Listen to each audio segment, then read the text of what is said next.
Bonjour à tous, j'espère que vous allez bien, c'est Pierre de la chaîne Crazy Kid. Petite vidéo sur la progression des travaux sur la Ford Mustang GT 2014 de chez Revell, donc une version, comme j'avais montré dans la revue de boîte, assez simplifiée et qui faisait un peu jouet, donc je m'étais amusé à mettre du primaire de chez Action. Et puis je me suis mis en tête de lui passer une belle robe bleue de chez Testor Model Master, le 2966 bleu clair vif. Alors, quand j'ai voulu passer ça en spray, il y a eu un petit souci, ça n'allait pas comme je voulais, mais ça, vous allez voir ça dans les images qui vont suivre. Du coup, il a fallu que je le passe à l'aéro. Pour ce qui est, donc voilà, vous avez la couleur, j'ai mis dans une autre couleur capot et aileron, mais il y a encore d'autres endroits qui devront être mis en noir. Cette couleur noire là, c'est du Tamiya en canette que je n'ai pas ici sous la main, mais on voit dans la vidéo, enfin bon voilà. Par contre le noir à certains endroits là et à l'intérieur, c'est un noir qui rend très bien, je trouve. C'est magnifique, je suis vraiment étonné par le rendu de ce truc. Et ce noir là que j'ai mis à l'intérieur, c'est lui. Le Amomig 0046 matte black, donc 100% acrylique nickel. Alors quand j'utilise ça, je mets toujours quelques gouttes dans l'aéro de ça juste avant. Et je me retrouve avec une peinture qui est très proche au niveau du comportement des Mr. Hobby Aqueous mélangés en 50-50 avec le leveling Tyner. Donc c'est vraiment incroyable. Sinon, on peut utiliser ça sans aucune dilution, mais alors ça s'applique, c'est un peu différent au niveau de l'application. Bon, avec le MIG là, c'est vraiment nickel. Vous verrez dans la vidéo que pour appliquer la peinture noire à l'intérieur, j'ai utilisé le fameux aérographe Aztec de chez Testor. Alors j'ai pas encore fait la vidéo où j'en parle, où je le présente et je donne mon avis parce que avant de faire une vidéo comme ça, je préfère quand même lui en faire voir de toutes les couleurs, l'essayer, le tester de façon assez importante pour pouvoir en parler après, avoir quand même un peu maîtrisé la bête et avoir remarqué s'il y avait des soucis ou pas. Mais là jusqu'à maintenant, je peux vous garantir que c'est tip top, hein, donc c'est vraiment nickel.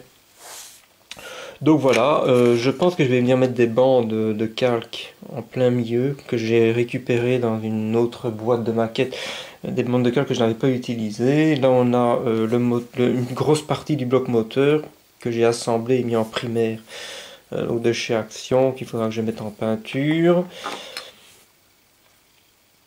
Alors ici on a des contreportes, un très beau noir, magnifique, toujours de chez Amomig, celui que je viens de vous montrer. Et alors aussi le tableau de bord, j'ai mis en noir, toujours le même noir, et puis je vais venir faire des détails au pinceau ou avec des marqueurs Sharpie pour certaines choses.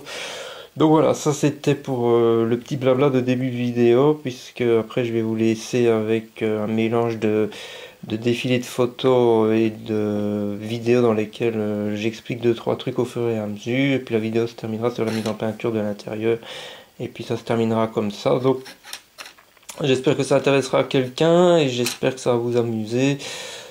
Bon visionnage, sur ce je vous dis à la prochaine, ciao ciao, c'était Crazy Kid.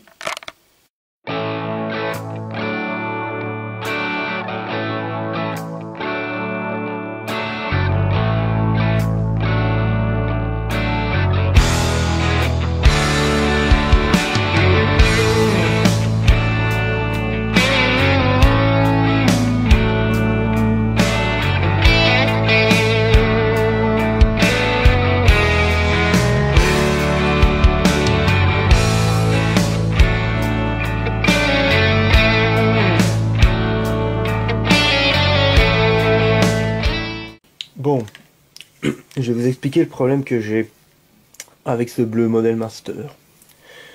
Regardez. Alors c'est de l'enamel, ça démonte, donc on va quand même allumer un peu. Hop, tac, c'est parti.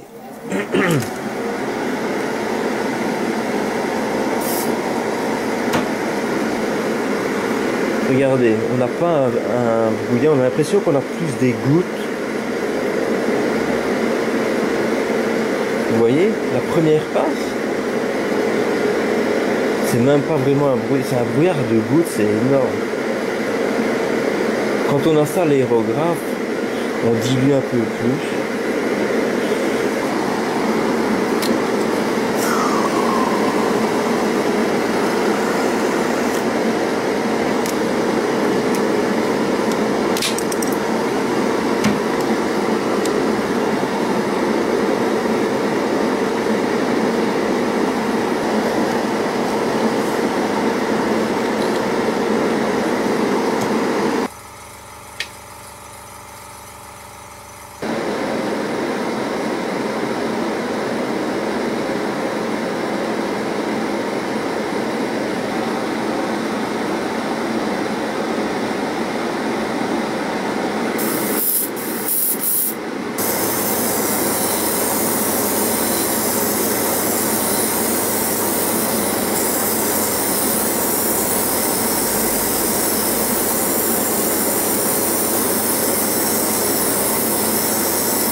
Alors, on n'a pas les petits effets granuleux, enfin, on n'a pas les petites plages de peinture qu'on avait quand on tirait cette peinture à la bombe.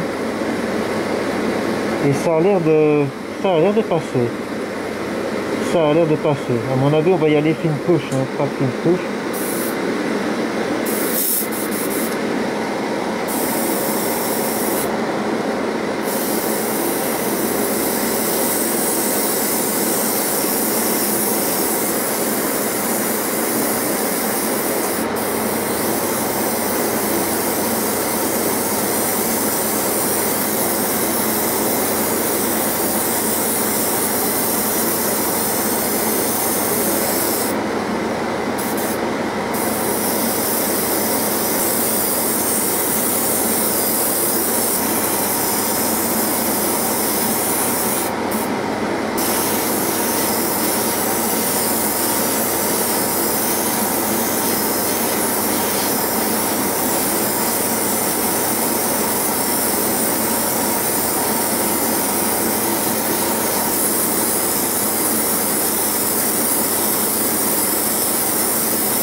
Alors, voilà le premier jet.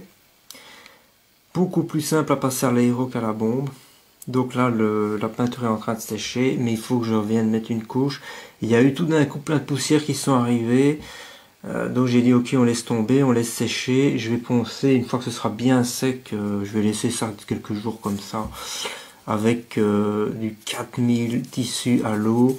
Mais bien à l'eau, et je vais poncer légèrement, ça va dégager les poussières et ça va un peu uniformiser parce que c'est pas hyper tendu. Alors c'est encore en train de sécher, donc on va voir, mais c'est à l'aéro cette peinture, je me suis rendu compte qu'il fallait quand même bien la frapper sur la carrosserie, donc peut-être augmenter un tout petit peu la pression.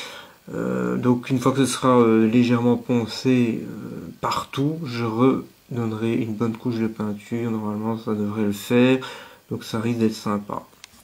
Pour ce qui est de l'aérographe utilisé, je l'ai nettoyé donc avec le fameux Mr. Tool Cleaner 400 de chez Mr. Hobby, et ça s'est passé au top du top, pas besoin de frotter, pas besoin d'insister. La technique de la torsade dont j'ai déjà parlé dans ma vidéo nettoyage aérographe, tout a dégagé en 2 secondes, il n'y a pas de problème. Le capot, j'ai eu envie de le faire en noir, donc ça va être un peu spécial cette voiture. Mais voilà, c'est une voiture un peu freestyle, je m'éclate un petit peu, je teste des trucs, et même au niveau du design, je vais peut-être réfléchir à 2-3 trucs sur la carrosserie, ça on verra plus tard. Mais donc pour le premier jet du bleu, c'est voilà, on voit qu'il y a moyen de s'arranger.